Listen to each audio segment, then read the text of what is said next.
Nuevamente para todos, les deseo un Shabbat de mucha bendición. Bendito es el Eterno que nos ha conducido en bienestar y en bendición a cada uno de nosotros. Así que, mis amados, y disculpe que sea tan repetitivo, pero yo me la paso bendiciendo a nuestro Padre y agradeciéndole siempre porque Él es bueno, porque su amor es eterno y porque nos ha conducido en bienestar hasta el día de hoy. Yo sé que cada uno de ustedes está alegre y contento. Bienvenidos nuevamente, amados hermanos, a esta enseñanza, a esta tarde de Shabbat. Ya nos resta poco tiempo para que culmine este Shabbat. Cada Shabbat lo aprovechamos. Cada Shabbat no va a volver. Por eso cada Shabbat nosotros estamos testificando de que nuestro Padre Celestial hizo el cielo y la tierra en 6 días y que el séptimo día reposó, descansó, cesó de toda su obra y colocó el Shabbat como una señal para sus hijos, como una señal en la cual los que guardamos el Shabbat estamos declarando que le obedecemos a aquel que creó el cielo y la tierra en 6 días y que cesó de toda obra de creación en el séptimo día y que colocó el Shabbat como una señal de pacto. Por eso siempre realizamos ese cántico que dice, si yo guardo el Shabbat, Adonai me prosperará. Si yo guardo el Shabbat, Adonai me prosperará. Es un pacto eterno entre él y yo. Es un pacto eterno entre él y yo.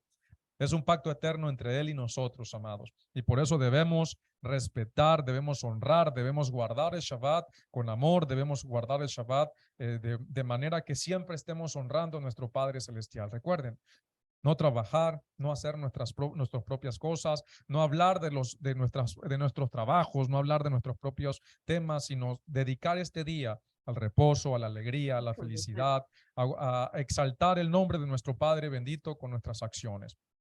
Amados, esta es la quinta enseñanza, la quinta parte del tema de la doctrina del Mesías. Recuerde que esto es un curso de Torá, es un curso de historia, es un curso de teología. Obviamente es algo muy resumido, pero es necesario para poder entender quiénes somos, dónde estamos y hacia dónde vamos.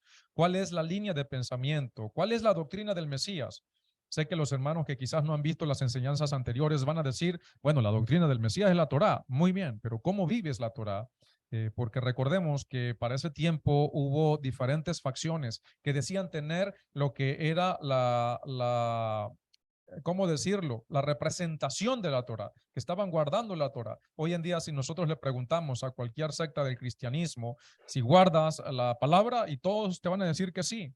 Si le preguntamos a las diferentes líneas que hoy en día hay en la restauración, ese llamado que está haciendo nuestro Padre a las 10 tribus de la casa de Israel que están emergiendo de las naciones y están saliendo de la tumba de las naciones, restaurando sus vidas, si les preguntas, ¿qué estás guardando? La palabra, los mandamientos. Sí, sí, yo los guardo. Todo el mundo adjudica tener la verdad. ¿Cuál es la línea de pensamiento? Debemos seguir con utilizando herramientas que se utilizaban en el cristianismo. Debemos seguir guardando cosas que se hacían en el cristianismo. Ahora debemos de este lado, debemos seguir guardando o encaminándonos a la enseñanza de nuestros hermanos de casa de Judá. ¿Qué es lo que nosotros debemos hacer? ¿Y cómo debemos? ¿Cuál es la certeza que nosotros necesitamos para poder saber cuál era y cuál es la doctrina del Mesías?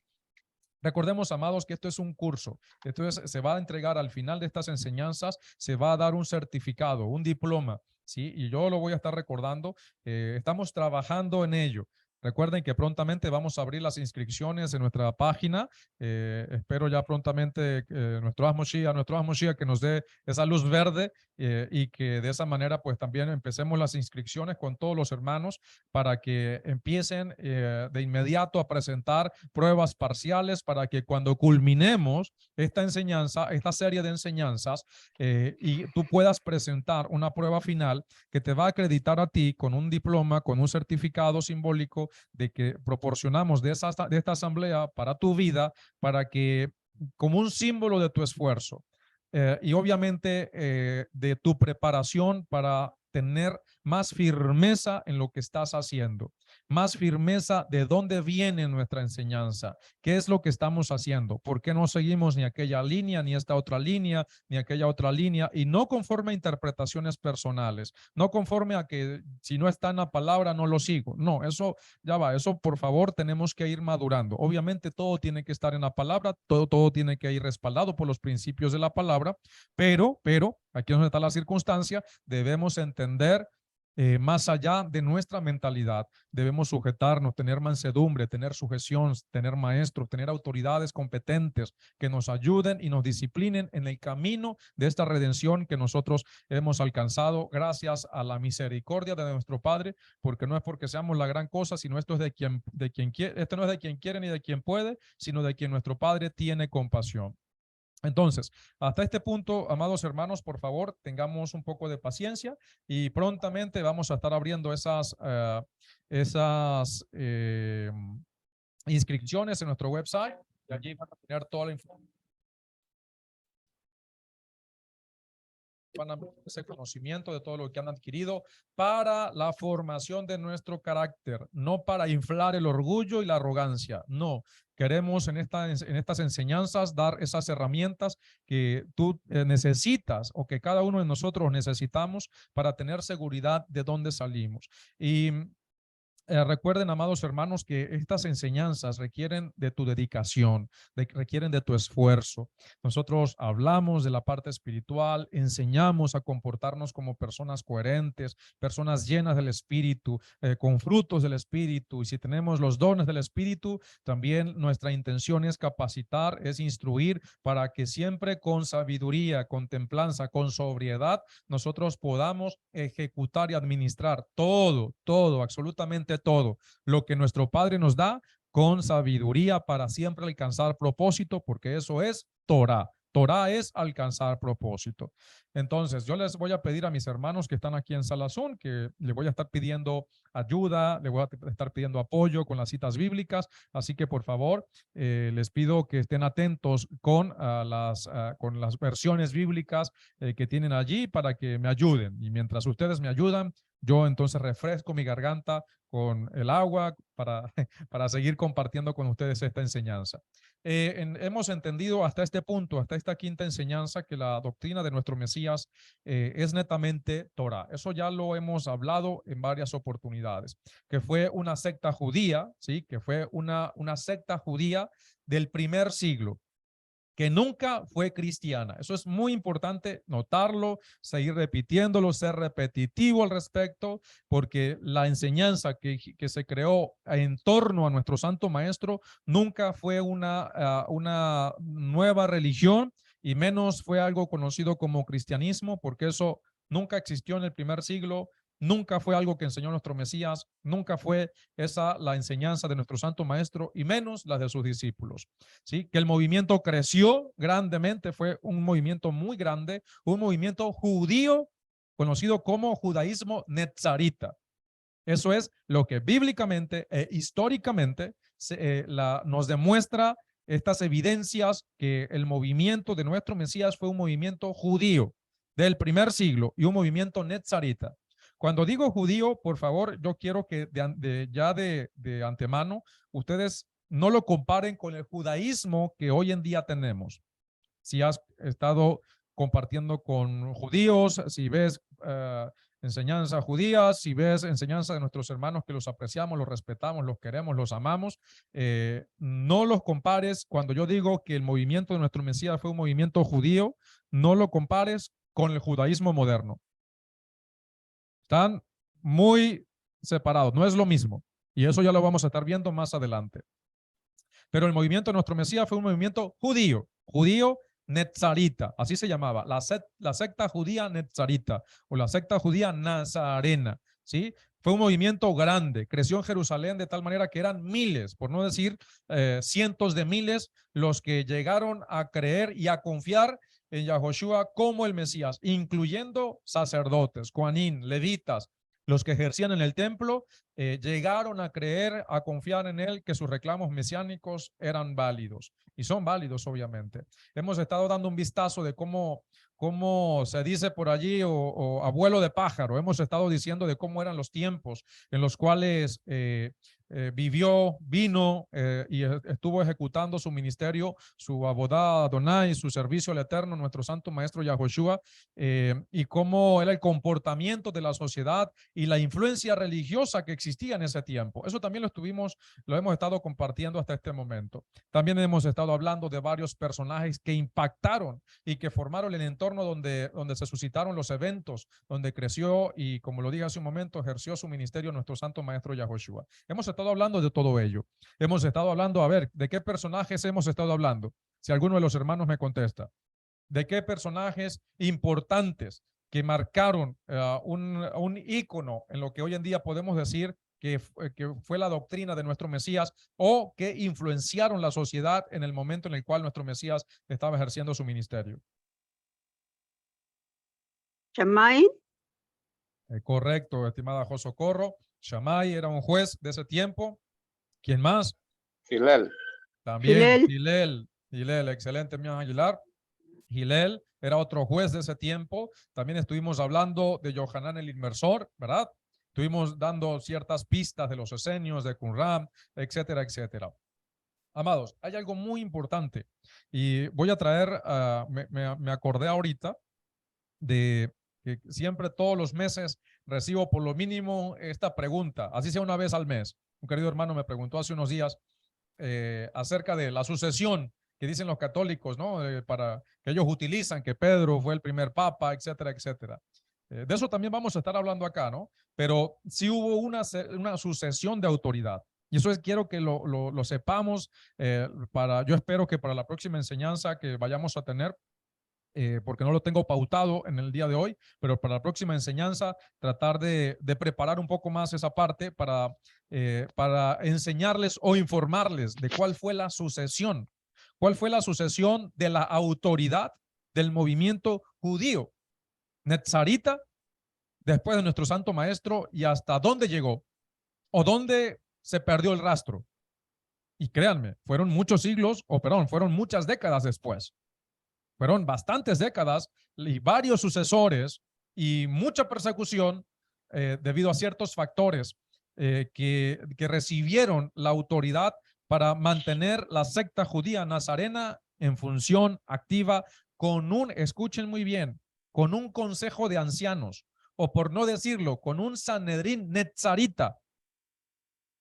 Y esto es muy importante para los estudiosos de Torah.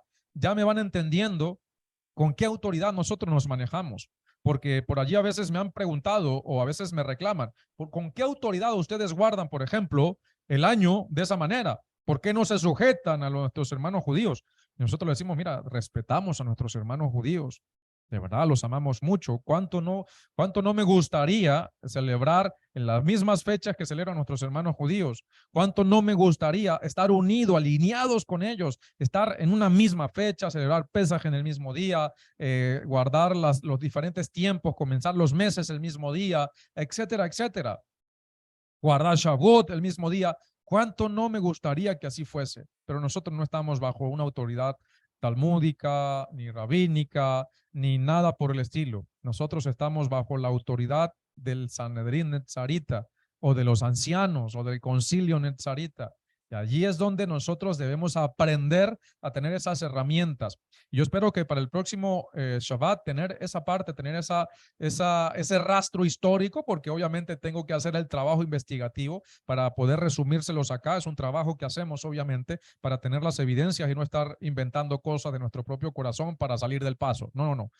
Y amados, uno de los que tuvo esa responsabilidad de seguir después de que nuestro santo maestro terminó, por decirlo así, fue ascendido al cielo y terminó su ministerio inicial, su función sacerdotal aquí en la tierra, y fue ascendido al cielo a la diestra del Padre, quedó alguien más encargado de la secta de los netzaritas.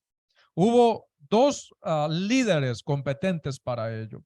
Si bien a Kefa se le dio la buena nueva para los hebreos, había uno que era el cabecilla de la secta de los Netzarín en Jerusalén. Y eso fue Jacob el Tzadik o Jacob HaTzadik, también conocido como Jacob el Justo, también conocido por la latinización ya como Santiago, ¿sí?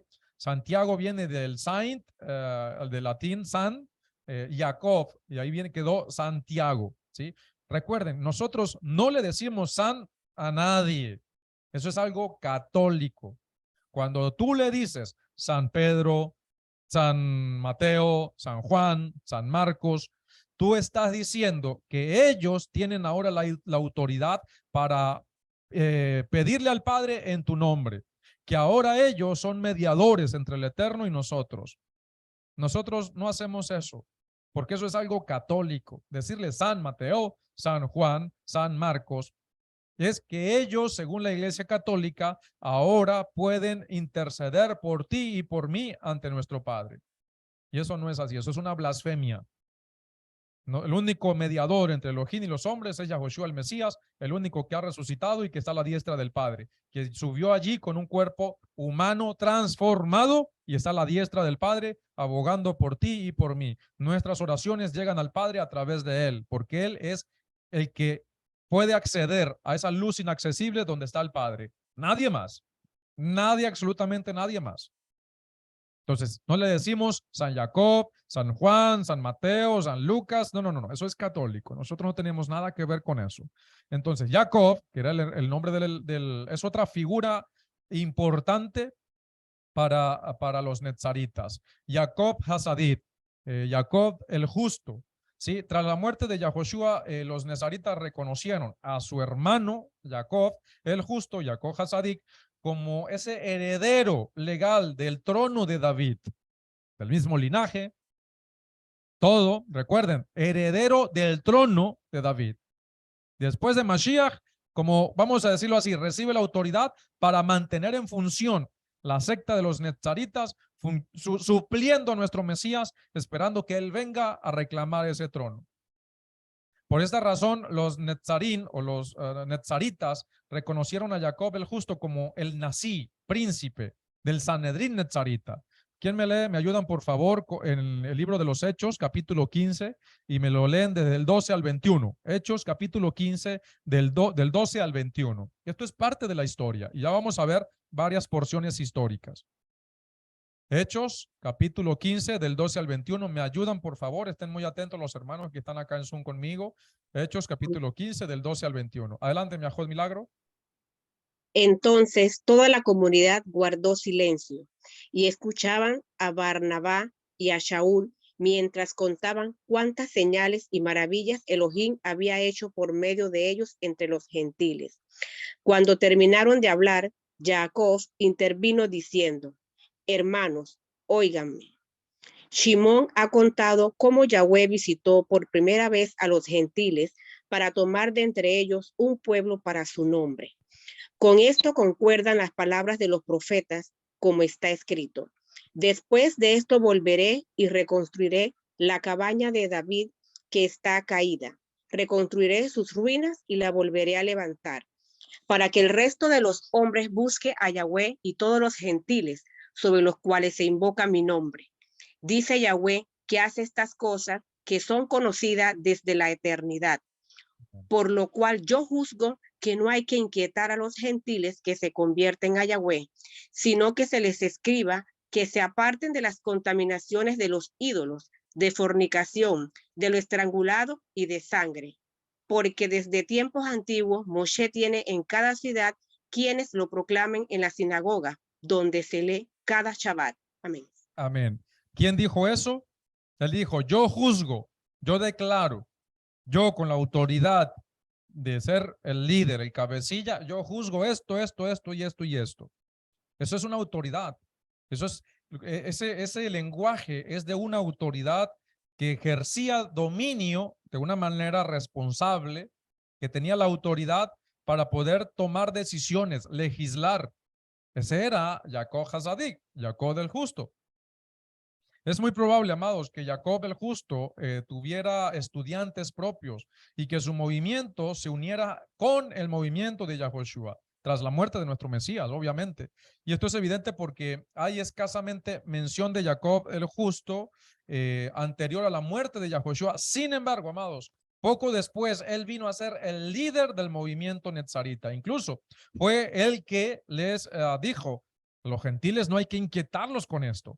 Vamos a pedirles esto, primero que se abstengan de estas cuatro cosas, como lo es varias cosas, perdón, como lo es lo sacrificado a los ídolos, de impureza sexual, de lo que es lo estrangulado, de sangre, ¿sí? Que de esa manera van a comenzar su retorno al Padre y que cada Shabbat van a ir a la sinagoga porque allí van a tener a alguien quien predique de la Torá para que entiendan cada vez más quién es nuestro Padre y qué exige de cada uno de nosotros. Amados, hay evidencias históricas, hay libros que son apócrifos. ¿Qué significa esto? Que son considerados apócrifos porque muchos de ellos porque no pasaron una prueba de veracidad. Otros de ellos porque no les convenía a las autoridades que estaban realizando el canon. Por ejemplo, hay un evangelio conocido como o la Buena Nueva de Tomás, que habló mucho de la autoridad de los judíos y a los dirigentes o los que promovieron el canon que hoy en día tenemos como bíblicos, que por lo general muchos de ellos obviamente ya eran de corriente o lo que creó al cristianismo décadas o siglos posteriores, no les convenía que este evangelio, si se puede decir, tuviese una relevancia. Sin embargo, hasta ciertos puntos no pasó esa prueba de veracidad. Sin embargo, hay, según este evangelio apócrifo, y quiero tomar esto porque los historiadores del primer siglo, ellos lo tomaban para dar ciertas evidencias. Incluso ellos enseñan, y voy a leer una porción, dice, los estudiantes de ese evangelio, dice, los estudiantes le dijeron a Yahoshua, sabemos que tú nos dejarás. ¿Quién va a ser nuestro líder entonces? Yahoshua les dijo, no importa donde ustedes residan, deben ir donde Jacob el justo, por cuya causa vinieron a ser los cielos y la tierra. Eso lo dice la Buena Nueva de Tomás en su dicho número 12. Y también otro libro posterior que incluso este evangelio de Tomás se escribió mucho antes, incluso del libro de Apocalipsis, entre el año 70, si mal no recuerdo, al año 105 de nuestra era. Estuvo por allí su escritura. Es decir, que su rastro indica de que muchas de esas porciones fueron escritas antes de que se escribieran varios de los libros u otros evangelios, incluyendo el libro de Apocalipsis. Ok, la Buena Nueva de los Hebreos, porque incluso registra algo importante. Dice, ahora bien, el maestro, cuando hubo dado la ropa de lino al sacerdote, al siervo del sacerdote, fue donde Jacob y se le apareció porque Jacob había jurado que no comería pan desde aquella hora en que había bebido de la copa del maestro hasta que viera resucitado de entre los que duermen. Y de nuevo, después de poco, traigan, dijo el maestro, una mesa y pan. E inmediatamente se añade, él tomó pan y bendijo y partió y dio a Jacob el justo y le dijo, mi hermano, come tu pan porque el Hijo del Hombre ha resucitado de entre los que duermen. Esto fue citado. ¿Por qué tomo en cuenta estos pasajes? Porque los historiadores tomaban en cuenta estos pasajes. Esto fue citado por Jerónimo en su escrito de los hombres ilustres en el capítulo 2. Y esto es probablemente incluso el evento al que Shaul hace referencia en 1 Corintios 15 del 3 al 8. ¿Sí? Y probablemente tuvo un efecto profundo en Jacob esta circunstancia de que el maestro hubiese muerto. Y según estos escritos, la historia o incluso los mismos historiadores del primer siglo toman en cuenta de que Jacob, según este historiador, dice que Jacob había jurado que él no iba a comer pan, que él no iba a tomar nada hasta que no viese al maestro resucitado, hasta que el maestro mismo no viniese a sentarse con él. Y eso fue lo que hizo nuestro Mesías. Nuestro Mesías se le presentó exclusivamente a Jacob. Y eso lo dice incluso Shaul. Me leen, por favor, 1 Corintios, capítulo 15, del verso 3 al 8. 1 Corintios 15, 3 al 8. ¿Por qué, mientras los hermanos se preparan con la cita, por qué, nuevamente lo digo, por qué tomo estos fragmentos de la historia? Porque es muy importante que entendamos que fue relevante, muy relevante para los primeros historiadores y para los conocidos padres de la iglesia, que tenían en su conocimiento un poco más de los entornos que se vivieron para el primer siglo, para el segundo siglo, y cómo era que ellos entendían incluso la fe en ese momento. Es muy importante entenderlo desde nuestra perspectiva del siglo XXI. Adelante, a ver, que aquí a nuestra Juan Milagro, por favor. En primer lugar, les he enseñado lo que también recibí, que el Mashiach murió por nuestros pecados conforme a las Escrituras, que lo sepultaron y que resucitó al tercer día, conforme a las Escrituras, y que se le apareció a Kefá y después a los 12. Después se apareció a más de 500 hermanos a la vez, de los cuales muchos viven todavía y otros ya duermen. Luego se le apareció a Jacob y después a todos los enviados. Y al último de todos, como a uno nacido fuera de tiempo, se me apareció a mí también. Amén. Amén. Después de habérsele presentado a muchos de sus discípulos, ¿qué hizo? Imagínense, las citas que leyó nuestra Milagro son 1 de Corintios 15, del 3 al 8. Dice que después de haberse presentado incluso a más de 500 hermanos, fue y se le apareció a Jacob. Y después de último, ya sabemos que Shaul fue el último al cual se le apareció. Jacob fue una importante figura, y lo vamos a ver, vamos a entender un poco de incluso por qué el movimiento netzarita tomó tanto poder, creció tanto en Jerusalén, porque Jacob era una persona también muy preparada, era un justo, una persona con una santidad tremenda. Los mismos historiadores hablan de él como alguien que tenía una santidad muy, muy grande, que era una persona que tenía un entendimiento muy elevado de las escrituras. El historiador, incluso el historiador nazareno, Recipo, en el año 180 de la era común, es citado por Eusebio, ¿sí? También más adelante, describiendo a Jacob, lo dice de esta manera. Voy a leer lo que escribió este historiador Recipo. Dice: pero Jacob, el hermano del maestro, quien, como había muchos con su nombre, Jacob era un nombre muy popular, como decir hoy en día, a ver, José, Juan, son nombres muy común en este lado, en este continente. Y dice, como había muchos con su nombre, todos lo apellidaban el justo, desde los días de nuestro maestro hasta ahora. Recibió el gobierno de la asamblea con los emisarios. Este emisario fue consagrado desde el vientre de su madre, era un nazir, y se abstenía de incluso alimento animal. Nunca pasó navaja por su cabeza. Se ungió con aceite, nunca se ungió con aceite. Solo a él se le permitía entrar en el santuario. Nunca vistió lana, sino ropas de lino. Tenía el hábito de entrar en el templo solo y a menudo se le halló sobre sus rodillas e intercediendo por el perdón de su pueblo. De manera que sus rodillas se pusieron tan duras como las de un camello, en consecuencia de su habitual súplica y arrodillarse delante de Elohim. Y ciertamente a causa de su inmensa grande piedad fue llamado Sadik Bez-Oslam, que significa justicia y protección del pueblo, como declaran los profetas, etcétera, etcétera. Eso está en Hegesipo, en el 5º libro de sus comentarios perdidos, citado por Eusebio. ¿Sí? Eso está en Historia Eclesiástica, capítulo 2, verso 23, para todos aquellos que quieren esta referencia. Amados, Jacob el Hazadik era muy popular entre la comunidad judía en general.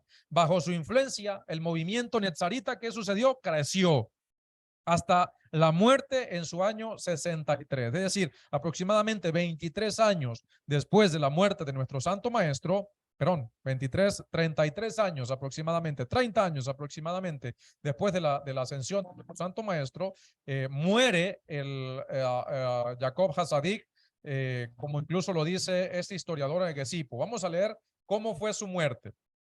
Voy a leer nuevamente otra porción de este historiador. Dice, algunos de las 7 sectas le preguntaron cuál era la puerta hacia Yahoshua, y él respondió que él era el Salvador, por lo cual algunos creyeron que Yahoshua es el Mesías. Pero Ellos no creían según en estas herejías de la resurrección, o que él va a venir a dar a cada uno según sus obras, como sin embargo creían por causa de Jacob el justo. Como había muchos de los gobernantes que creían, se levantó un tumulto entre los judíos, escribas y fariseos, diciendo que había peligro, que el pueblo ahora esperaría a Yahoshua como el Mesías. Por tanto, vinieron juntos y le dijeron a Jacob: te advertimos, restringe al pueblo.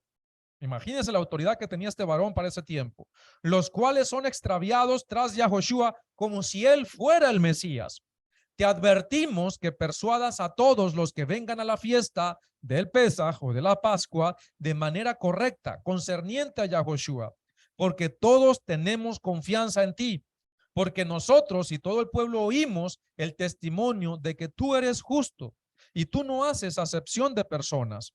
Persuade pues al pueblo a que no se dejen extraviar por Yahoshua, porque nosotros y todo el pueblo tenemos confianza en ti. Voy a hacer un paréntesis. Pueden ver en estos fragmentos la autoridad que este varón tenía. Como les digo, eran miles de judíos los que ahora formaban parte de la secta de los Netzarín, de la secta judía de los Netzarín, y todos eran celosos de la Torá. Era un movimiento muy grande con miles de seguidores, dentro de los cuales habían fariseos, saduceos, sacerdotes, ¿sí? Es muy importante, no era ese pequeño grupo que antes seguía al maestro. No, no, no. Ahora eran miles y miles de judíos que creían que Yahoshua es el Mesías. Por eso es muy importante entender que ahora, siendo Jacob el gobernante, el líder principal de esta secta judía, tenía un poder muy, muy grande, a lo cual los demás líderes de las otras sectas se acercaron para pedirles: mire, calma al pueblo y no los estén engañando según su percepción, ¿no? Pero le estaban diciendo: por favor, controla al pueblo. Y les piden en ese momento que no, que haga como que desista delante del pueblo de creer que Yahoshua es el Mesías. Pero vamos a continuar, a ver dónde quedamos. Ajá. Le dicen: párate pues en un ala del templo. Estamos hablando de que se fue en la época del Pesaj, de la Pascua. Párate pues en el ala del templo para que te veas en lo alto y tus palabras puedan ser oídas fácilmente por todo el pueblo, porque todas las tribus se han reunido por causa del Pesaj, con algunos de los gentiles también. Los susodichos escribas y fariseos pusieron a Jacob sobre un ala del templo y le gritaron: oye, Sadik, ¿a quién todos debemos creer, siendo que el pueblo ha sido extraviado tras Yahoshua, el que fue ejecutado? Decláranos cuál es la puerta, Yahoshua, el que fue ejecutado. Y él respondió a gran voz: ¿por qué me preguntan con respecto a Yahoshua, el Hijo del Hombre? Él está ahora sentado en el cielo a la diestra de gran poder y está para venir en las nubes del cielo. Y como muchos fueron confirmados y glorificados en este testimonio sobre Yahoshua, perdón, y como muchos, disculpen ustedes, estoy leyendo, estoy tratando de parafrasear porque hay como que una traducción es muy literal y resulta un poco difícil a veces de leerlo, ¿no? Pero a ver, dice, voy otra vez a leerlo. Ok. Muchos fueron confirmados y glorificados en ese testimonio de Jacob. Entonces, los demás, los que le habían pedido esto, decían unos a otros: hemos hecho mal al proveer para este testimonio sobre Yahoshua. Pero subamos allá, donde estaba Jacob, y arrojémoslo abajo, para que ellos teman creer en él. Y ellos gritaron: oh, el justo mismo está engañado. Y cumplieron lo que está escrito en Isaías: tomemos al justo porque es ofensivo para nosotros, por tanto comerá el fruto de sus obras. Subiendo pues, arrojaron abajo al justo. Lo arrojaron diciendo, perdón, y como no murió, culpen ustedes, Subieron pues, arrojaron abajo al justo, diciendo unos a otros, lapidemos a Jacob el justo, y comenzaron a lapidarlo. Y como no murió inmediatamente cuando lo arrojaron abajo, sino que volviéndose, se arrodilló diciendo, te ruego, oh Adonai Yahweh Elohim y Padre, perdónalos porque no saben lo que hacen. Así que estaban apedreándolo cuando uno de los sacerdotes de los hijos de Regeb, hijo de los recabitas, mencionado por el profeta, clamó diciendo, dejen lo que están haciendo. Justo está orando por ustedes. Y uno de ellos, mayor de los que estaban allí, destrozó el cerebro de Jacob con un palo que usaba para golpear la ropa. Así sufrió el martirio y lo sepultaron en el lugar donde su lápida está todavía, junto a las cercanías del templo. Vino a ser un testigo fiel, tanto para los judíos como para los griegos, de que Yahoshua es el Mesías. Inmediatamente después de esto, Vespasiano invadió y tomó Judea. Hegesipo, según lo citó Eusebio, Historia Eclesiástica, capítulo 2, verso 23.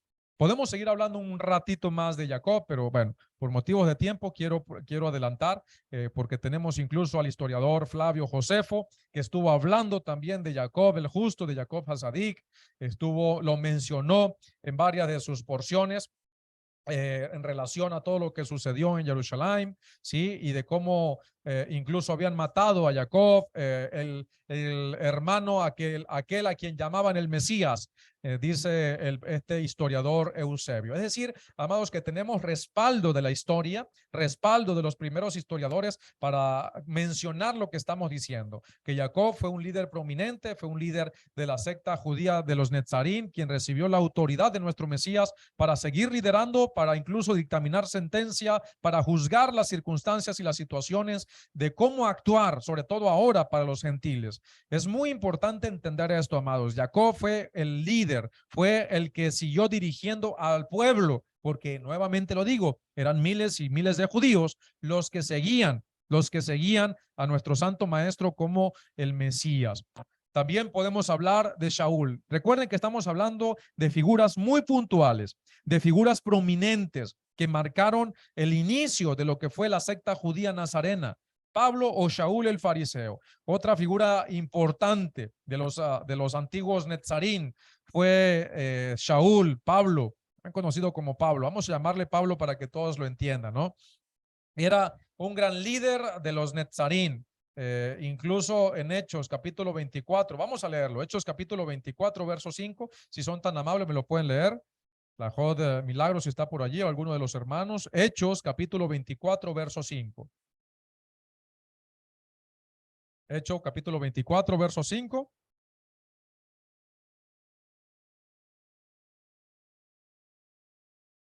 Recuerden, amados, que Shaul siempre fue un fariseo. Nuestra Juan Marbelis, adelante, Ajotí. Hechos 24, verso 5. Shalom. Adelante. Porque hemos hallado que este hombre es una plaga y es promotor de sediciones entre los yahuditas de todo el mundo y cabecilla de la secta de los nazarenos. Amén. Un cabecilla de los sectas, de la secta de los nazarenos, no de los cristianos. Escuchen, no de los cristianos. El cristianismo no existía en ese momento. Era uno de los cabecillas, sobre todo para los gentiles. Recuerden, estaba Jacob liderando en Jerusalén, pero afuera, ¿quién estaba? Junto con Kefa y los demás. Jacob era el líder principal del Sanedrín Netzarita. Kefa, el que ministraba, el que predicaba, el que salía a ayudar, el que organizaba. Pero Shaul estaba afuera, llevando la palabra a los gentiles, llevando la restauración a los gentiles. Y como su movimiento, como el poder en palabra, en conocimiento, en autoridad espiritual, los dones del Espíritu de Santidad estaban en Shaul, también fue muy perseguido. Y aquí lo vemos, que lo reconocen como uno de los líderes, de los cabecillas del movimiento Netzarín. Y Pablo, Shaul, era de trasfondo fariseo. Los amigos y hermanos cristianos que están viendo esta enseñanza, por favor, si ustedes dicen que Shaul, que Pablo era un cristiano o que promocionaba el cristianismo, esa es una de las grandes falacias o mentiras que ustedes han estado promoviendo sin conocerlo, ignorantemente, porque eso no es así. Shaul, hasta el final de sus días, él dijo, yo soy fariseo. hijo de fariseo. Nunca ha hecho nada en contra de la Torá, como para decir que ahora lo que muchos dicen que está abolida, o que Pablo enseñó que la ley es esclavitud, que la Torá es mala y todo lo que lamentablemente por no entender correctamente a Pablo, a Shaul, se enseña. Pero Shaul, él dijo, yo soy fariseo, hijo de fariseos, un discípulo a los pies del Rabí Gamaliel. Es decir, ¿qué estaba diciendo él en pocas palabras, perdón, para defenderse de las acusaciones que le estaban haciendo, de que él era un violador de Torá, que estaba enseñando a hacer cosas en contra de la Torá, etcétera, etcétera? ¿Cuál era su defensa? Yo soy un observante estricto de la Torá. Soy un fariseo. Y para los que conocen que es un fariseo, ¿de dónde surge el fariseísmo? Como dicen por allí, al buen entendedor, pocas palabras. Los fariseos eran un movimiento muy estricto. Guardaban muy celosamente los principios de la Torá, de tal manera incluso que se habían vuelto tan exagerados que le habían añadido cosas y más cosas, mandamientos de hombres para proteger la Torá. Y al final del día eran fieles observantes de la Torá, lamentablemente con muchas añadiduras. Pero Shaul dice, yo soy un fariseo, no he dejado de ser fariseo. ¿Me pueden leer Hechos 23, capítulo 6, si son tan amables? Hechos 23, capítulo 6. Perdón, Hechos 23, versículo 6. Amén. Entonces Shaul, sabiendo que una parte del Sanedrín eran saduceos y la otra parte fariseos, gritó en el Sanedrín, hermanos, yo soy fariseo, hijo de fariseos.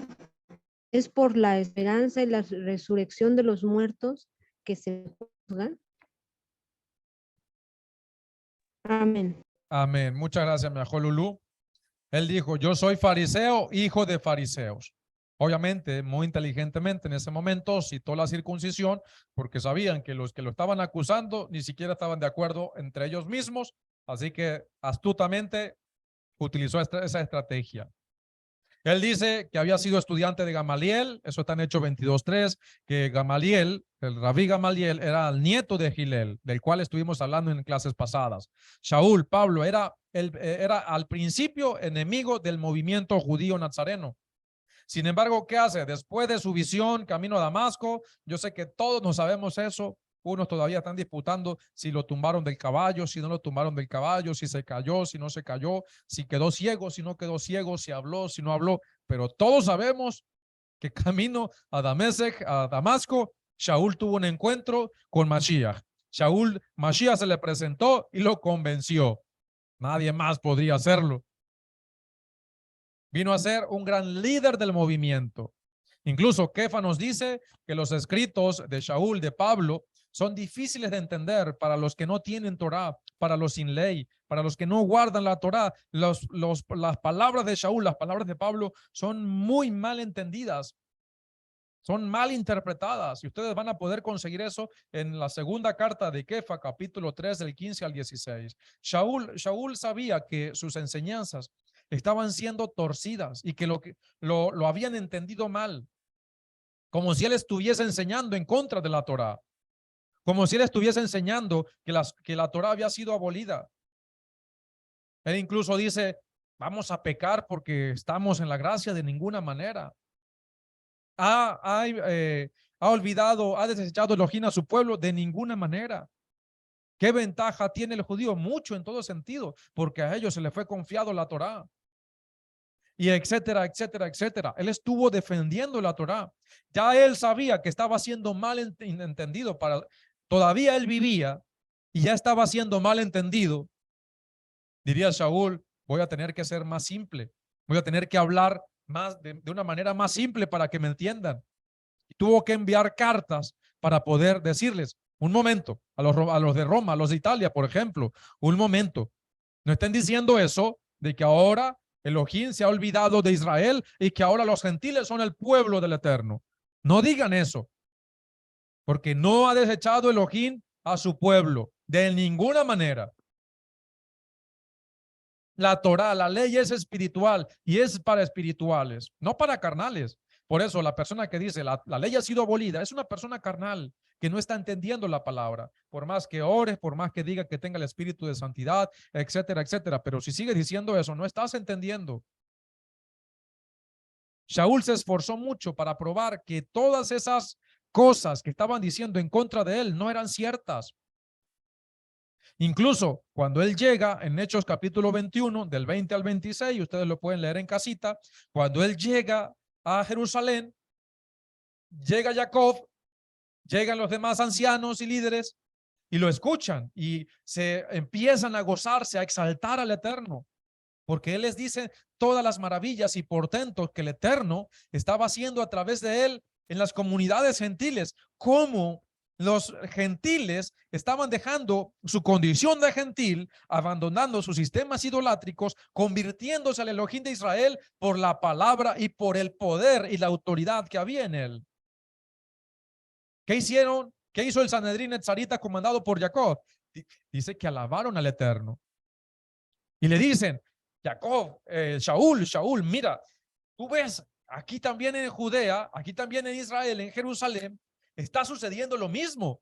Son miles y miles de judíos los que han creído en los reclamos mesiánicos de Yahoshua. Ahora ellos creen que Yahoshua es el Mesías y todos son fieles observantes de la Torá. Son celosos de la ley, como dice la Reina Valera. Pero Shaul, te tenemos una mala noticia. Aquí nos ha llegado el rumor de que tú estás apostatando de Moshe. Es decir, estás enseñando que la Torá ya no hay que guardarla. Y enseñas incluso que a los hijos de los judíos que no hay que circuncidarlos, que no hay que hacer esto, que no hay que hacer lo otro. Shaul, mira, entendemos que tú no estás haciendo esto. Demuéstrale a todos ellos que tú también guardas fielmente la Torá, para que no anden diciendo estas cosas, estos rumores, estas calumnias que te están diciendo. Estas calumnias, entre paréntesis, es lo que está diciendo todavía el cristianismo, de donde tú y de donde yo salimos. Estábamos llenos de calumnias, de mentiras, de falacias, en contra de la memoria de nuestro hermano y maestro de la Torá, Shaul. Todo por no tener la mentalidad apropiada. Estábamos diciendo calumnias. Pero en ese momento, ¿qué hace Jacob y los demás del Sanedrín? Amado hermano Shaul, demuéstrales que tú también estás en orden. Mira, aquí hay unos varones que están en voto según la Torá. Entonces, como tú acabas de cumplir el voto de Nazir, él se rapó la cabeza, posiblemente llevaba sus cabellos para presentarlos como ofrenda. Ve, pasa los días de purificación que tienes que pasar según la Torá, donde se hacía sacrificios, donde la purificación exige sacrificios y derramamiento de sangre. Ve, paga por estos varones, pasa los 7 días de purificación y demuéstrale a todos que tú también estás guardando la Torá y que todos esos chismes, esos bochinches, como se dice aquí en Panamá y creo que también en Costa Rica, ¿no? Todas esas calumnias que han dicho de ti, que tápale la boca a todos. Pero resulta y pasa que dice la escritura que todavía no habían terminado sus días de purificación, o estaban terminando, perdón, sus días de purificación, y lo agarran y empiezan a decir, él está metiendo incircuncisos al templo, al área donde no pueden entrar, él está contaminando el templo y se forma un tumulto. Ustedes lo pueden leer allá en casita, eso está en Hechos 21, del 20 en adelante. Pablo nunca creó algo como el cristianismo. Eso es una mentira, eso es una calumnia en contra de Shaul. El problema está, amados hermanos, que así como hay cosas, hay libros, hay historia que ha sido sacada y quitada, echada a un lado porque no les convenía a las autoridades de los primeros padres de la iglesia, porque tenía un sazón muy judío para su percepción, entonces desecharon eso. Pero de la misma manera, ese antisemitismo está permeado, está filtrado en las iglesias. Y siguen mal interpretando a Pablo, siguen mal enseñando a Shaul y siguen diciendo cosas que Shaul nunca hizo, calumniando a nuestro hermano Shaul. Y por eso nosotros debemos defender la verdad. Debemos defender a nuestros líderes de antaño. Debemos defender a nuestros maestros que nos transmitieron la doctrina del Mesías. debemos defenderlo y debemos hacerlo con autoridad y con firmeza y sobre todo con evidencias, no con interpretaciones particulares ni personales. Vamos a dejar de hablar hasta este momento aquí de Shaul. Shaul, por último, vamos a decir de Pablo que él nunca creó o enseñó algo en contra de la Torá. Nunca enseñó algo como cristianismo y menos formó, fundamentó, organizó, creó una religión conocida como cristianismo. Para nada. Él siguió siendo judío de la tribu de Benjamín, perteneciente ahora a la religión judía que existía en el primer siglo, de la cual nuestro santo maestro pertenecía, que era la doctrina de la Torá, que mantenía los principios dados por Moshe, por Josué, por Caleb, por los ancianos, por los jueces, después por los profetas, y que recayó toda esa información y enseñanza en nuestro justo Mesías Yahoshua, y de esa manera Shaul era un emisario de toda esa buena nueva, pero nunca hizo nada en contra de toda esa línea de enseñanza. Estamos hablando de nuestra historia, amados, de los fundamentos, de la doctrina de nuestro Mesías y de esos personajes como Shaul, como Jacob, como Johanán, como Kefa, incluso a pesar de que Kefa no fue un líder o recibió esa sucesión como tal, por eso no lo vamos a nombrar exclusivamente acá, porque para eso tenemos sus enseñanzas. Él fue netamente judío y se tienen que ver desde la perspectiva hebrea sus enseñanzas, pero tenemos que recalcar a Jacob, tenemos que recalcar a Shaul para entender el movimiento judío nazareno, cómo siguió su enseñanza y qué hechos acontecieron en la historia. ¿Por qué? Porque muchos hermanos, aún hoy en día en la restauración, todos nazarenos, todos israelitas, todos hebreos, son lo mismo para efectos de nuestra casa, de la casa de Israel, porque hemos sido injertados por la fe. Todavía hoy en día se piensa que no sucedió nada más de lo que está escrito en la Biblia. De allí para allá no sucedió nada más. Alrededor de ello no hubo más historia, sino que eso fue solo lo que sucedió. Nada más y nada que nos afecte en nuestra fe, que no sucedió nada más en la historia para poder entender o para poder decir, no, esto no me afecta y yo guardo solo la palabra. ¿En serio? ¿Estás guardando solo la palabra o estás guardando algo que se mezcló y que ahora le llaman cristianismo? ¿O estás guardando algo que se mezcló y ahora lo llaman judaísmo? Dice nuestra Jolulú que Shaul fue llamado a enseñar a los gentiles porque era un doctor de la Torá. ¿Y quién más preparado para enseñar Torá que él? Así es. Sabía varios idiomas.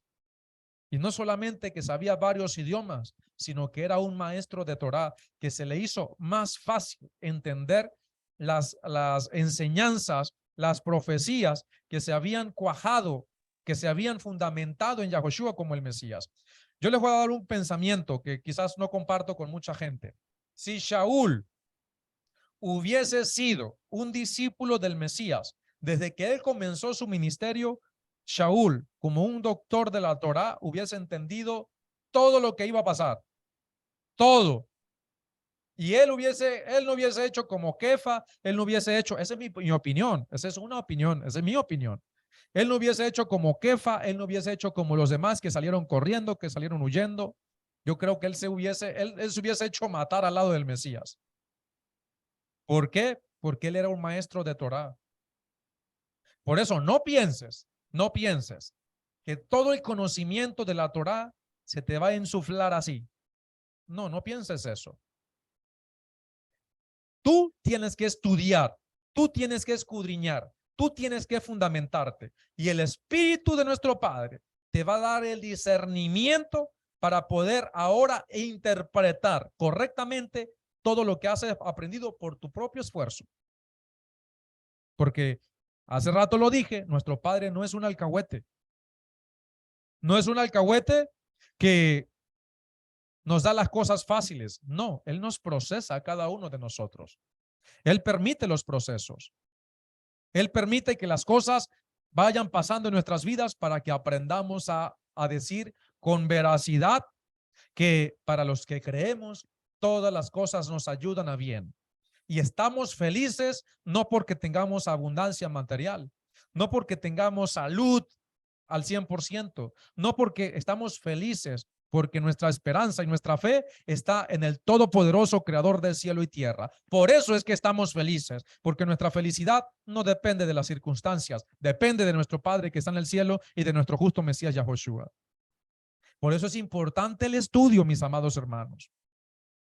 Por eso es importante la preparación.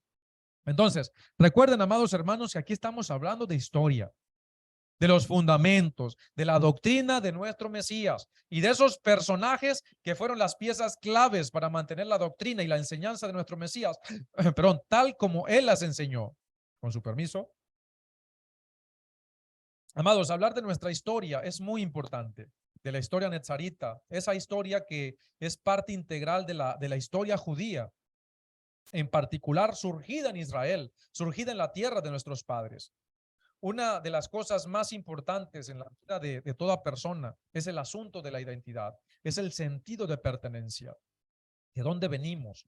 ¿Quiénes somos? ¿Cuál es nuestra misión aquí en la tierra? ¿A dónde iremos una vez que nuestra misión haya culminado? Muchos de ustedes, yo les aseguro, estoy seguro de ello, muchos de ustedes están aquí en esta clase y han sido atraídos por una fuerza, si lo podemos decir, sobrenatural y en condiciones que muchas veces no sabemos ni cómo explicar. Son cosas que van más allá del intelecto, que tienen que ver con los misterios de la sabiduría divina con la que se conduce el mundo. Y en ese mismo sentido es que nosotros podemos decir que tu presencia hoy aquí y en estas enseñanzas no obedece a fuerzas humanas. Hay un propósito supremo que está detrás. Yo lo creo. Yo creo, amado hermano, amada hermana que estás aquí, que tu llamamiento al Eterno, tu llamado para servir al cuerpo del Mesías, no es casualidad, ni es porque tú has querido. Lo más seguro es que al principio tuviste tus dudas, estuviste renuente, incluso hasta puede ser que hasta el día de hoy tú digas, allá yo estaba mejor, allá tenía todo, allá había una iglesia, tenía las 4 paredes, un gran edificio, todo organizado, yo no hacía nada, solamente iba y me sentaba, aplaudía, me gozaba y listo. Pero aquí ahora tengo que hacer esto, tengo más cargas, más responsabilidad. ¿Quién me llamó? Posiblemente te suceda eso, pero eso no fue porque tú lo quisiste, eso fue porque el Eterno te ha llamado.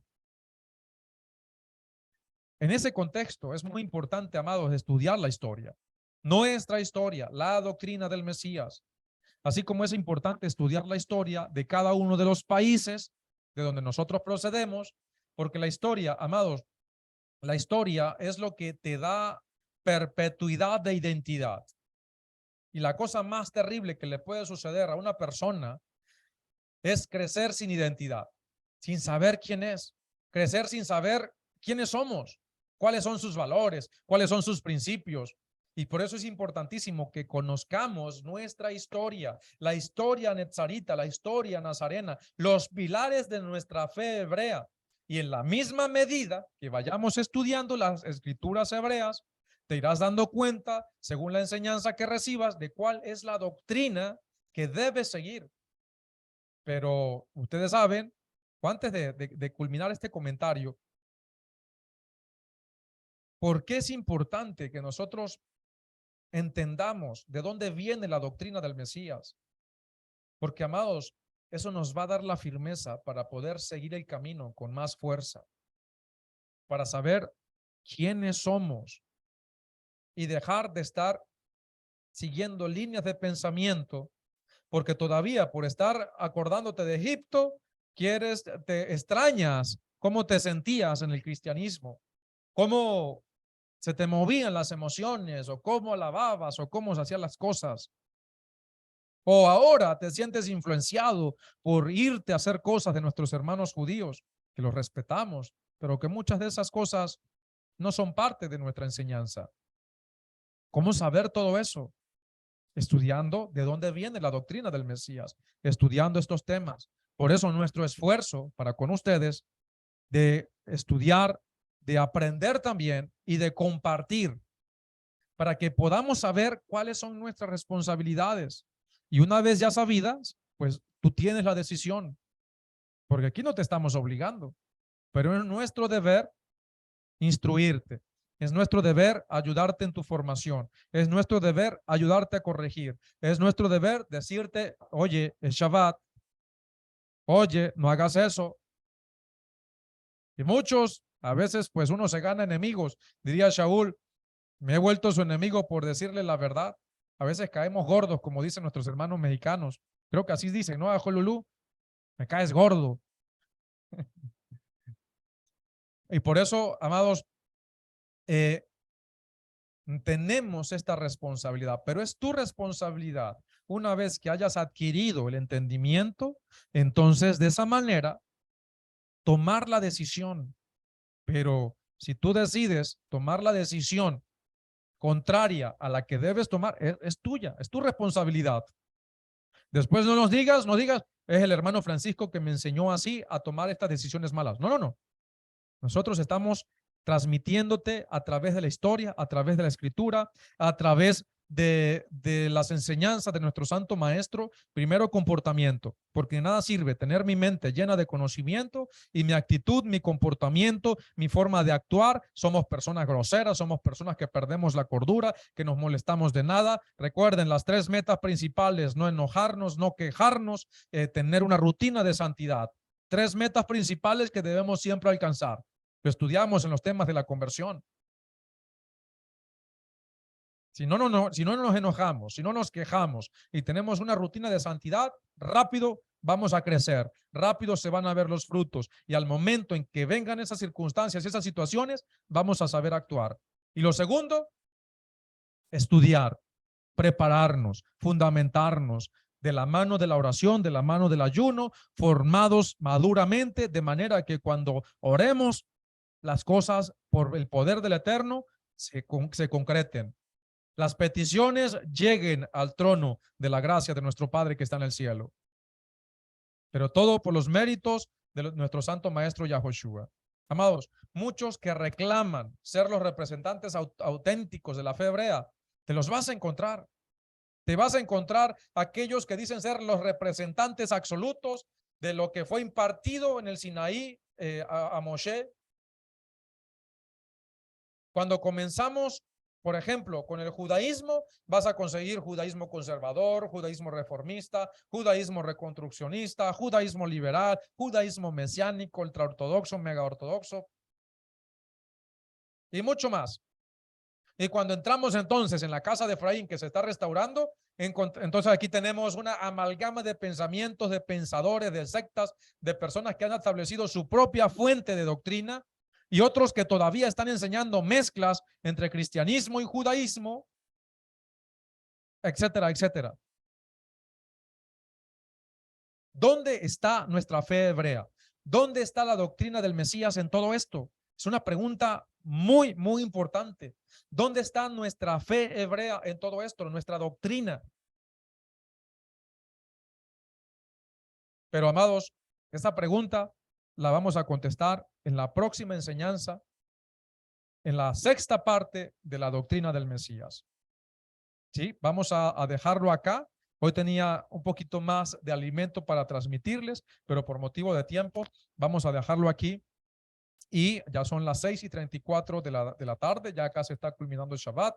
Entonces vamos a dejarlo hasta aquí, amados hermanos, indicándoles, y les felicito a todos esos hermanos que han estado estudiando y que incluso hay hermanos que me han enviado los resumen hasta por WhatsApp. Hermano, he entendido esta enseñanza, esto, tengo una pregunta, tengo esta otra pregunta.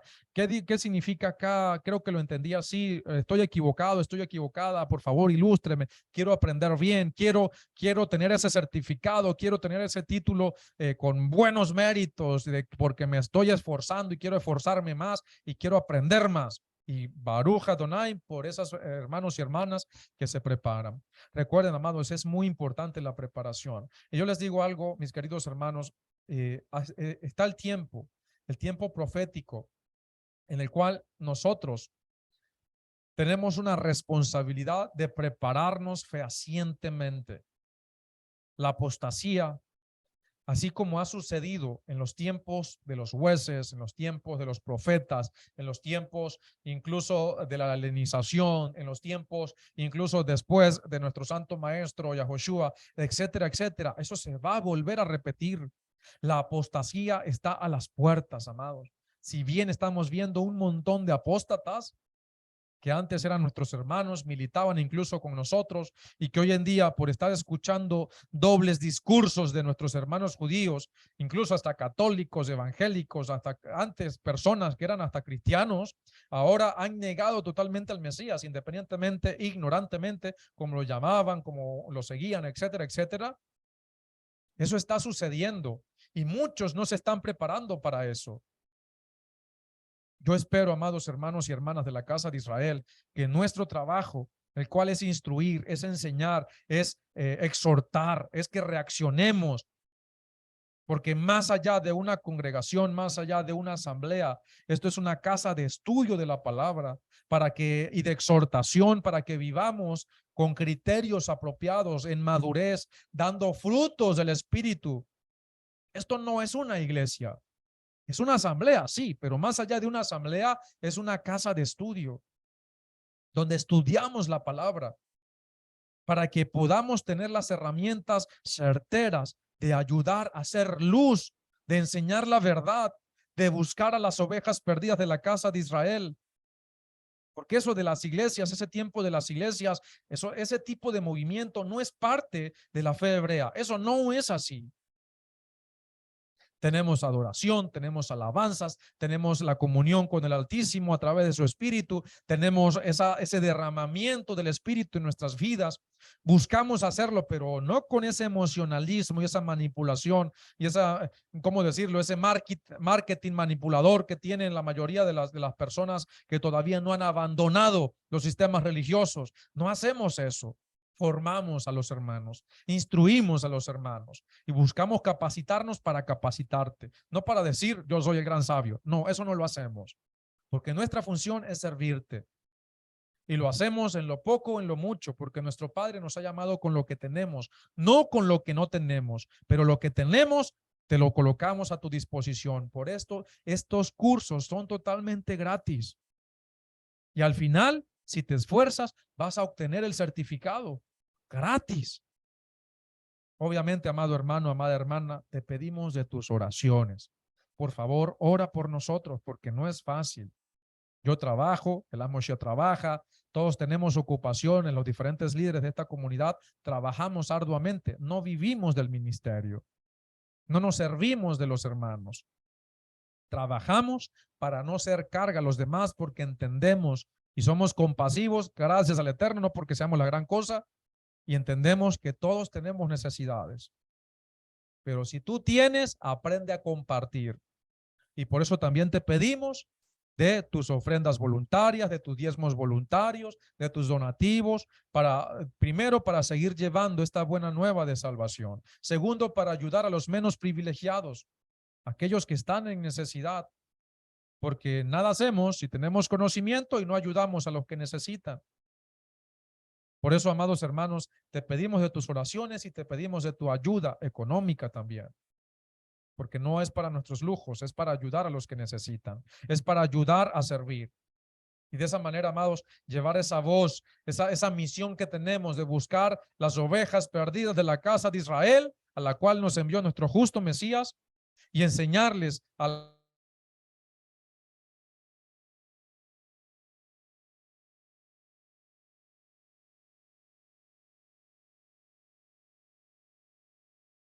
No se oye.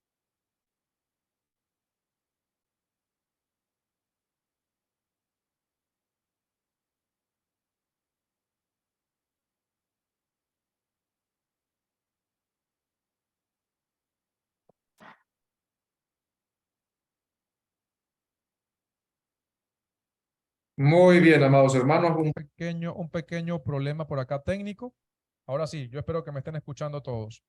Entonces, amados hermanos, les invitamos Sí. a que se preparen, a que estudien, a que puedan seguir instruyéndose y buscando, ayudándonos a compartir, ayudándonos a servir, ayudándonos a llevar esta buena nueva. Y a todos los hermanos de este ministerio, yo les insto a que se animen, a que se fortalezcan. A todos los hermanos, a comunidades aliadas en diferentes países, también ánimo, jazá, vení, jazé, esfuérzate, esfuérzate y nos esforzaremos, no te desanimes. Yo entiendo, este mundo es hostil, cada vez hay más opresión, no te desanimes. Y si tienes un talento, si tienes un don, o si quieres decir, independientemente de donde tú estés, ¿cómo puedo servirte? ¿Qué sabes hacer? ¿Qué sabes hacer? ¿En qué puedo ser útil al ministerio? ¿Qué sabes hacer? Colócalo a disposición. Y en la medida que nosotros podamos, te vamos a colocar a trabajar. Créeme que lo vamos a hacer. Por eso, amado hermano, amada hermana que me escuchas, y amigo o amiga, si tienes alguna pregunta, por favor hazla con confianza, con respeto, con educación, con amor, con cariño, como atañe a los verdaderos discípulos del Mesías, no con prepotencias, no con arrogancias, sino con que yo tengo la verdad absoluta, porque eso no lo hacemos aquí. Por eso la exhortación es para que sigamos adelante. Por favor, prepárense, por favor, recuerden estar escribiendo en las cajitas de texto, como ha hecho nuestra Jolulú. Estoy repasando, estoy estudiando, estoy, como ha hecho nuestro José Luis Caro de Argentina también, y los demás hermanos, estoy estudiando, estoy repasando, para que así nosotros podamos también seguir evaluando a los hermanos que se están preparando. Recuerden, esta preparación no va a ser en vano. Van a tener fortaleza, tanto espiritual como intelectual. Y que el Eterno, que es bueno, te ayude y te guarde. Y como lo dice la bendita palabra, el fin de todo discurso es este: teman a Elohim y guarden sus mandamientos, porque eso es el todo del hombre. Para todos les deseamos una hermosa semana llena de muchas bendiciones. Shalom ubrajot.